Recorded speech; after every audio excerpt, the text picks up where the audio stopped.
موږ سره درې رقم اپارتمانونه وو، یو 15 اتاقه وو، بیا 4 اتاقه او 3 اتاقه. جاده ده چې په هغه تیر ویډیو کې ما تاسو ته مخصوصا درښکاره کړې وه. وینې دا فرید کمپلیکس دی او پر دې جاده باندې نور هم ډېر زیات د پلازې یا اپارتمانو هغه بلاک چې دی دا زموږ د 3 اتاقه بلاک دی. غوښتل چې د زیرخانې د پارکینګ څخه استفاده وکړي، د هغه څخه هم استفاده کولی سي. او کوم دلته شاوخوا موټر دروي، د دې خواته هم یو بالکون لري، هاخواته هم یو بالکون لري. نو اوس زه ورځم په تاسو د دې جملې څخه یو کور وینم، او دا سو د دغه کور عمومي سالون. دی وینې د دې اتاق سیلینګ سوی دی، مخامخ یې تشناب دی، پاتې سو دا یې سو بل اتاق. دغه اتاق یا خونه چې د دام 3.5 په 15 کې ده. دلته د ګیزر سیستم لري، که چیرې تاسو ګازي ګیزر لګوئ یا برقي ګیزر لګوئ، تاسو بیا د کوټې استفاده هم کولی سي. که پر دغه ځای باندې یوه دروازه کښېدئ، دا ستاسو د ډوډۍ د خوړلو لپاره ځای دی. که تاسو یو میز دا شیشې ږدئ، نو بیا تاسو ډیزاینولی سي. السلام علیکم ګران دوستانو، یو ځل بیا ښه راغلاست. په دې هیله چې ټول به جوړ او روغ یاست او د روژې مبارکې شپې او ورځې به په خیر در باندې تېرېږي. دا چې ما په مخکې ویډیوګانو کې هم یادونه کړې ده چې زموږ سره په کندهار ښار 2 ماینو مینه A1 ساحه کې اپارتمانونه موجود دي. نو زموږ سره 3 رقم اپارتمانونه وو، یو 15 اتاقه وو، بیا 4 اتاقه او 3 اتاقه. نو زموږ 15 اتاقه او 4 اتاقه اپارتمانونه چې دي هغه تقریبا 90% خرڅ کړي دي. د هغو د جملې څخه 2 او 3 کوره موږ لرو د 15 اتاقه څخه، او پاتې سو موږ 3 اتاقه کورونه لرو په عینو مینه کې. د 3 اتاقه مشخصات مو داسې دي چې 115 متره مکمل مساحت دی، او 3 اتاقه هر اتاق یا خونه خپل تشناب لري، یو سالون یو اشپزخانه. نو دا زما شاته چې وینئ دا 15 اتاقه دي په 300 متره کې جوړ دي. نو زه اوس ځمه تاسو ته 3 اتاقه کورونه ښکاروم، او ډېرو دوستانو زموږ څخه په خارج کې دي کورونه یې رانیولي دي. نو هغو غوښتنه کړې وه چې ته موږ ته زموږ کورونه راښکاره کړه چې کار یې څونه پر مخ تللی دی. نو د هغو دپاره به هم ویډیو سي، او هغه ورونه او دوستان چې غواړي چې په عینو مینه کې اپارتمان رانیسي، نو د هغو سره به مې ویډیو سي. نو هر څوک که غواړي چې په عینو مینه کې ښایسته 3 اتاقه اپارتمان رانیسي، نو بس زما د وټساپ نمبر شته، زما سره اړیکه ونیسئ. نو انشاءالله زه بیا هلته مکمل معلومات درکړم، او اپارتمانونه چې دي هغه پر 3 کښتو باندې هم دي. نو انشاءالله تاسو به پیسې هم په سوکه سوکه ورته جمع کړئ. نو یو لنډه ویډیو درته جوړوم، تاسو راځئ دا ویډیو را سره تعقیب کړئ. دا خو هغه جاده ده چې په هغه تیر ویډیو کې ما تاسو ته مخصوصا درښکاره کړې وه. نو دا چې دی فرید کمپلیکس دی، وینې دا فرید کمپلیکس دی، او پر دې جاده باندې نور هم ډېر زیات د پلازې یا اپارتمانو کورونه جوړیږي. نو لکه څنګه چې ما درته وویل دغه زموږ 15 اتاقه او 4 اتاقه په 300 متره کې جوړ سوي اپارتمانونه دي. نو له دې څخه زه اوس ورځم تاسو ته 3 اتاقه اپارتمانونه ښیم، ځکه عموما چې غوښتنه کېږي د کوچني اپارتمانو ډېره غوښتنه کېږي. د هغه جاده ده، او دا ماشاءالله ښایسته ګلان دي او ښایسته هوا ده. اوس د دې جملې څخه به زه ولاړ سم، په تاسو به د خیره سره 3 اتاقه کورونه چې په 115 متره کې جوړ دي ووینم، او تاسو بیا د کار جریان هم را سره ووینئ چې څونه کار یې پر مخ تللی دی، کم منزل یې شروع دی. نو زموږ 3 اتاقه اپارتمان یا بلاک چې دی مکمل 6 منزله دی، 16 کوره کې پکښې دي. دا ګلدان هم د خیره راته سموي، بیا یې زه په تاسو ووینم. دغه زموږ دفتر دی، کار وخت راکلاست. انشاءالله زه دلې یم، هم اړیکه راسه نیولی سي او هم مستقیم راکلای سي. او دغه به کیدای سي زموږ د اپارتمانو یوه د پښو یا د پیاده لارې، نور لارې بیا موږ مکمل بندوو.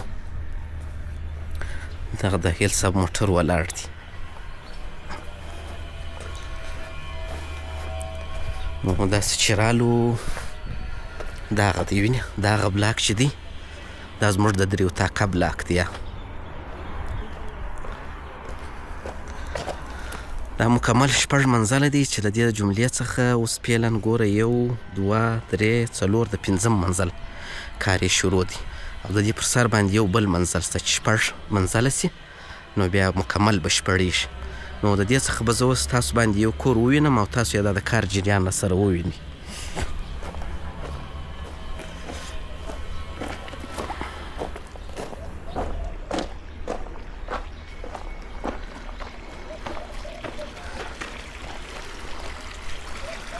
او لکه څنګه چې ما یادونه درته وکړه هغه مکمل که 15 اتاقه 4 اتاقه او 3 اتاقه کې مکمل تقریبا 120 کوره دي. نو د دغه 120 کورو به یوه لارې امنیتي سیستم به ولري او چوکیدار به ولري، منظم ښه منظم سیستم وي. او د ځینې پارکینګ چې دی هغه په زیرخانه کې دی. که تاسو غوښتل چې د زیرخانې د پارکینګ څخه استفاده وکړئ د هغه څخه هم استفاده کولی سي، او کوم دلته شاوخوا موټر دروئ هم استفاده ځینې کولی سي. نو مقصد مې دا دی چې د ټول د دغه بلاکو یا د 120 کورو به یوه لارې خپل چوکیدار به ولري، د کامرو امنیتي سیستم به ولري. مثلا د کچرې دی ستاسو کچره به په وخت باندې وړل کیږي، او ستاسو د زینې مخې دی پارکینګ دی دغه به روزانه صفا کیږي، د اوبو سیستم به پر مخ وړي. نو دغه ټوله سهولتونه انشاءالله لري، او دغه به کیدای سي عمومي لاره واوسي. دا وینې 3 اتاقه 115 متره کې جوړ ډبل بالکون کورونه دي. دې خواته یو بالکون لري، اخواته یو بالکون لري. نو اوس زه ورځم په تاسو د دې جملې څخه یو کور وینم چې موږ سیلینګونه هم ورته جوړ کړي دي او کاشانې مو هم ورته راوړي دي. دا پارکینګ چې دی لاندې په زیرخانه کې دی، د هغه ځای څخه لیفټ شروع دی. دا کاشانې به زه په تاسو ووینم، دا کاشانې مو ورته راوړي دي. وینې دا کاشانې دي. نو ډېر کوشش مو وکړئ چې موږ ډېر ساده سپین رنګونه ورته انتخاب کړو. دا وینې لږ ډیزاین لري. او پاتې سو دا سو د لیفټ ساحه. دغه وینې 2 کوره دي په یوه سټاپ کې، یو دا کور دی بل دغه کور دی، او ماشاءالله ښه غټ سټاپ لري. تاسو کولی سئ چې دلته د خپلو بوټو د دې شیانو دپاره المارۍ هم جوړې کړئ په دغو ځایو کې. نو زه به دغه کور ته ورسم. څنګه یې؟ او دا سو د دغه کور عمومي سالون، سیلینګ ګوملایټ دا شانې سوي دي. دغه سالون چې دی دا 9.5 په 15 کې دی، او یو اتاق اشپزخانه، بل اتاق یا خونه، او بل اتاق 3 اتاق دی. د جملې څخه به زه دغه ته ورسم. د وینې د دې اتاق سیلینګ سوی دی، مخامخ یې تشناب دی، دغه یې بالکون دی. لکه څنګه چې ما درته وویل چې دا ډبل بالکون لري دواړو طرفو ته. دا کور خلاص دی، دغه یې ګوره تشناب دی، او دا د تشناب کلکین دی چې هیڅ مزاحمت به نه انشاءالله. دغه یې بالکون دی د یوه طرف، او دا خونه چې ده دا 3.5 په 15 کې ده. دې خواته دا د کولر پاینټ لري. مخامخ خونې ته به پسې ورسم. او پاتې سو دا یې سو بل اتاق. دغه اتاق یا خونه چې ده دا هم 3.5 په 15 کې ده. دې خواته بالکون لري، دا یې بالکون دی، او دغه یې تشناب دی 1.5 په 1.5 کې. دا یې تشناب دی. دا یې کلکین سو د اګزاست سیسټم و دا شیان ټوله لري. او پاتې سو د ګیزر سیسټمونه ټوله په بالکون کې لري. دلته د ګیزر سیسټم لري. که چیرې تاسو ګازي ګیزر لګوئ یا برقي ګیزر لګوئ نو خطر بیا هیڅ نه وي، 1% خطر به هم ونه لري. او 3 اتاق ته ورځم. دا یې سو هغه 3 غټ اتاق 15 په 15 کې اتاق دی، او دغه یې بالکون دی، دا یې تشناب دی. او پاتې سو دغه یې بالکون دی، دا یې بالکون دی. او دغه مکمل 15 په 15 کې غټ اتاق دی. د دې څخه تاسو بیا د کوټې استفاده هم کولی سئ. که پر دغه ځای باندې یوه دروازه کښېدئ نو مستقیما د زینو څخه دغه خونې یا اتاق ته لاره راغلې ده، او دغه بیا د کور خواته د دواړې استفادې تاسو ځینې کولی سئ.